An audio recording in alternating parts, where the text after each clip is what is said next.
भविष्य में क्या होने वाला है, क्या हम करेंगे, क्या होगा, इस उलझन में पड़े रहते हैं। पर इसमें जब हम ध्यान में जाते हैं तो वो उलझने हमारे समाप्त हो जाते हैं। अब वह समाप्त कैसे होगा? होता क्या है, लोग अपने लक्ष्य बना लेते हैं और लक्ष्य बनाकर उलझन में पड़े रहते हैं। क्यों? क्योंकि लक्ष्य के पीछे ही भागना है। जैसे मान लीजिए कि मुझे किसी चीज़ का एक सर्टिफिकेट चाहिए, तो लक्ष्य क्या हो गया? सर्टिफिकेट। तो वह तो बाज़ार में भी मिल जाएगा।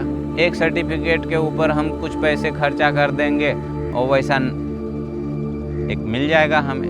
पर हमें क्या सिर्फ सर्टिफिकेट चाहिए? वह शिक्षा नहीं चाहिए जिससे से संबंधित वह प्रमाण पत्र है?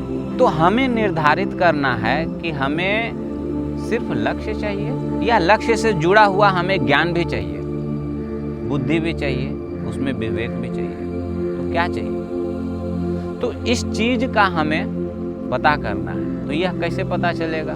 तो मान लीजिए कि हमें कुछ करना है, जैसे हमें एक फुटबॉल प्लेयर बनना है। तो एक फुटबॉल का खिलाड़ी बनने के लिए कौन कौन सा मेहनत किया जाता है, शारीरिक क्षमता कैसे बढ़ाया जाता है, कैसे बॉल के पीछे भागने का जो टेक्निक होता है उसको सीखना पड़ता है, कई साल बिताना पड़ता है, अपने गुरु के पास रहकर उस शिक्षा को पाना होता है, तब जाके उस बॉल से संबंधित, उस खेल से संबंधित, उस मैदान से संबंधित हमें जानकारी पता चल जाता है। और जैसे ही हमें पता चलता है तब जाके हम लक्ष्य पाने के लिए फिर तैयार होते हैं। तो आप यहाँ पर समझ सकते हैं कि किस तरह से वो खिलाड़ी अपने आप को तैयार करता है और वो तैयार करने के बाद वो एक खिलाड़ी बनता है। तो इस जो प्रोसेस है इसी को पकड़ना होता है। तो जैसे ही हमें कुछ प्राप्त करना है, हमने भविष्य में निर्धारित कर दिया कि यह चीज़ हमें चाहिए, तो इस क्रिया को पकड़ना है, ना कि हमें लक्ष्य के पीछे भागना है।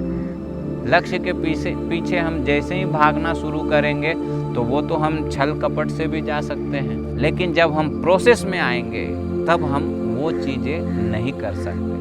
अब यहाँ पे हम घूस दे के वहाँ पहुँच तो जाएंगे, लेकिन हमने वो क्रिया नहीं किया, वो मेहनत नहीं किया, तो वो चीज़ पा लेने के बाद भी हमें उस चीज़ की खुशी नहीं मिलेगा। उस चीज़ में जो हमारा मेहनत होना चाहिए वो नहीं होगा। तो हमें उस क्रिया को पकड़ना है जो लक्ष्य को प्राप्त कराने में मदद करता है।